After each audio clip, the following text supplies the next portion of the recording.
Hola amigos, amigas, bienvenidos a Tecnosfera. El premio Nobel es el premio más importante que se le puede conceder a un científico. Por ejemplo, el premio Nobel de Medicina de 1945 fue para Alexander Fleming por el descubrimiento de la penicilina. El premio Nobel de Física de 1921 fue para Albert Einstein por su descubrimiento del efecto fotoeléctrico. Y María Skłodowska-Curie fue la primera persona a la que se le concedieron dos premios Nobel. El primero fue el de Física en 1903 por sus investigaciones en radioactividad y el segundo, el de Química en 1911 por el descubrimiento de los elementos radio y polonio.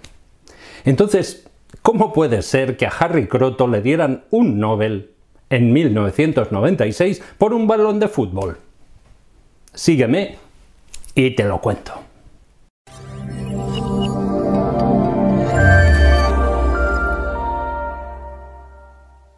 Nuestra historia empieza a principios de los años 70 del siglo pasado.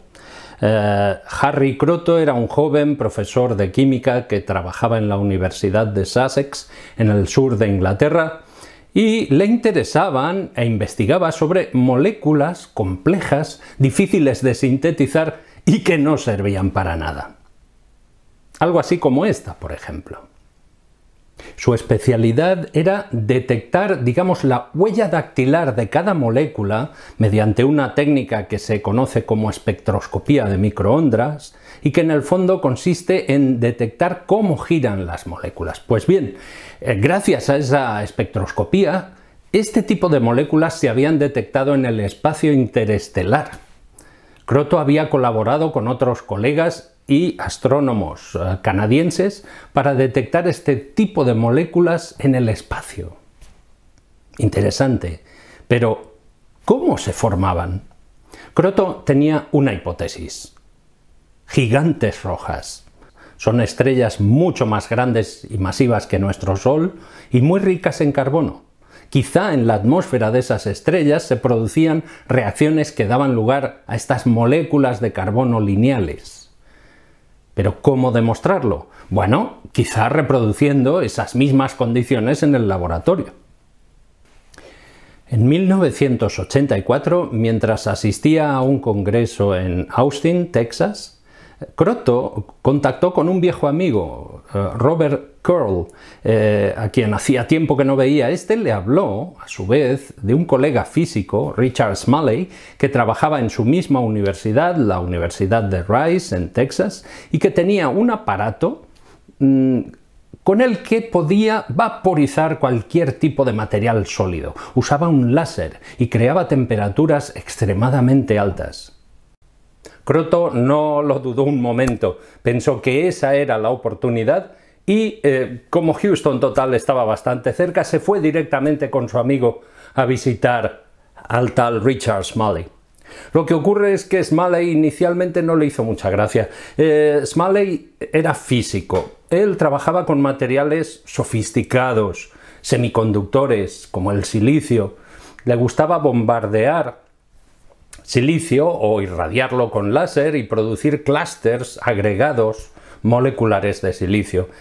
Pero Kroto le estaba pidiendo que pusiera un pedazo de grafito e hiciera lo mismo. El grafito es un material pobre, sucio para un físico, y de hecho declinó su invitación. Kroto volvió a Inglaterra bastante decepcionado y pronto, además, preocupado porque leyó que un grupo de científicos de Exxon estaba haciendo precisamente lo mismo que él le proponía a Smalley.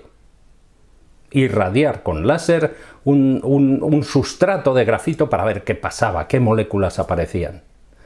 Le costó un año convencer a Smalley, pero finalmente lo consiguió. Cuando Robert Curl, su amigo, llamó por teléfono a Kroto para decirle ¿qué prefieres? ¿Nos envías la muestra y la tratamos nosotros aquí y te enviamos los resultados? ¿O vienes y lo hacemos juntos? Vamos, no lo dudó un instante. El tío le pilló un dinero a su mujer y salió volando hacia Houston. Fueron realmente un par de semanas de trabajo científico intenso, maravilloso, fascinante. Solo 2 semanas. El 1 de septiembre de 1985, justo 4 días después de haber llegado a Houston, empezaron los experimentos. Los llevaron a cabo Kroto, Curl y Smalley, ayudados por 3 estudiantes de doctorado. Básicamente fue un proceso muy rápido. 2 días después ya habían visto que al irradiar grafito con láser se producían unas moléculas extrañas, desconocidas. Y 4 días después se dieron cuenta de que en el espectro de masas de los productos que se obtenían había uno espectacularmente abundante, un pico más intenso que los demás que correspondía a 60 átomos de carbono. 60 átomos de carbono en línea, eso es una molécula extraña. ¿Sería estable?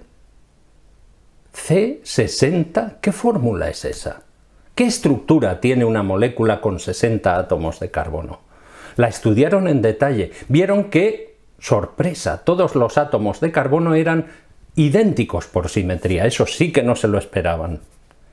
Después de mucho pensar, a Kroto se le ocurrió una idea, fue el momento eureka, un momento que tuvo que ver no con su razón, sino con su experiencia amplia, una experiencia de tipo humanístico.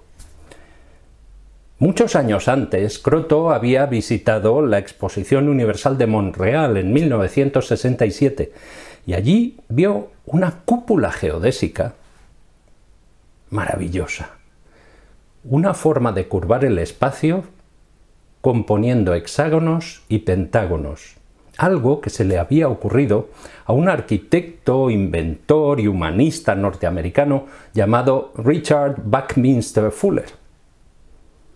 Kroto pensó si esos 60 átomos de carbono no formarían una molécula cerrada. Y, efectivamente, su hipótesis parecía reunir todas las condiciones para explicar los experimentos que habían hecho. La masa de 60 átomos de carbono, un solo pico en el RMN, en fin, da igual, estos términos técnicos dan lo mismo. El caso es que se esforzaron mucho y llegaron a entender cómo podía ser la estructura de esa molécula. De hecho, Kroto propuso el nombre Buckminster-Fullerene, en honor de Richard Buckminster Fuller, para nombrar a la nueva molécula. La semilla para el cambio estaba sembrada. Pero claro, no pudo madurar hasta que, posteriormente, no mucho después, otros investigadores confirmaron la estructura molecular. Efectivamente, el C60 tenía esa forma, compuesta por 20 hexágonos y 12 pentágonos, escucha, igual que un balón de fútbol. Podían haberle llamado futboleno, pero Kroto pensó en homenajear a Richard Buckminster Fuller y lo bautizó como Buckminster-Fullerene, o Fullerene o Fullereno para los amigos. Fue un descubrimiento realmente estético. Y quizá por esa estética y por la novedad dio lugar a una verdadera explosión de investigadores y laboratorios en todo el mundo que se dedicaron a la caza de los fullerenos. Efectivamente, el C60 no era una molécula única. Pronto se descubrió el C70. Ellos mismos veían que una molécula con 70 átomos de carbono también era bastante abundante. Y muchos otros, todos cajas cerradas de carbono. Pero ojo, solo carbono. ¿Cuál es la fórmula de esas moléculas? La fórmula empírica es carbono. Efectivamente, son formas alotrópicas de carbono. Los fullerenos estaban diciendo que el grafito y el diamante no son los únicos alótropos del carbono. Los libros de química estaban mal. Había que corregirlos. Es lo que ocurre con la ciencia. De un día para otro cambia el mundo. Lo cambia con pequeños pasitos, humildes, pero lo cambia y lo cambia radicalmente. Curl, Kroto y Smalley consiguieron el Premio Nobel de Química en 1996 por su descubrimiento de los fullerenos, es decir, por descubrir una molécula con 60 átomos de carbono con forma de balón de fútbol. También habría que decir que esa molécula la habían imaginado científicos antes de que la descubrieran Kroto y sus amigos. Tenían cálculos, pero no trabajo experimental. ¿Y quién más se había tropezado con esa estructura siglos antes? Nada menos que el gran Leonardo da Vinci, que había dibujado entre sus esquemas, sus múltiples sueños y visiones, un icosaedro truncado precisamente con la misma topología y estructura que el fullereno, el C60, el balón de fútbol. El descubrimiento del fullereno, o mejor dicho, de los fullerenos, dio lugar a una fiebre por encontrar nuevos miembros de esa maravillosa familia, y científicos de todo el mundo se pusieron a buscar. Como resultado, se descubrieron nuevos materiales, como los nanotubos de carbono, por ejemplo, y posteriormente el grafeno, pero esa es otra historia que tendrá que quedar para otra semana. Pero en definitiva, respondiendo al título, ¿cómo ganar el premio Nobel con un balón de fútbol? Bueno, no fue tan complicado. Hubo un toque de serendipia. Los investigadores no buscaban esa molécula, pero descubrieron, con su sagacidad, determinaron la estructura molecular y las propiedades de una molécula espectacular, en forma de balón de fútbol, que mide precisamente 1 nanómetro. El diámetro del C60 es 1 nanómetro y eso nos puede servir para hacernos una idea de cómo de pequeño es 1 nanómetro. Así, por ejemplo, podemos hacer la siguiente relación de tamaño. Si expandiéramos ese C60 de 1 nanómetro al tamaño de un balón de fútbol que mide 22 centímetros, entonces el balón de fútbol se habría expandido a 4 veces el tamaño de la Tierra, de manera que esa es la verdadera medida de 1 nanómetro, un pequeño baloncito en un planeta 4 veces la Tierra. Así que ya sabemos cómo ganar el premio Nobel con un balón de fútbol, descubriendo la estructura y las propiedades del primer balón de fútbol nanométrico. Hasta pronto.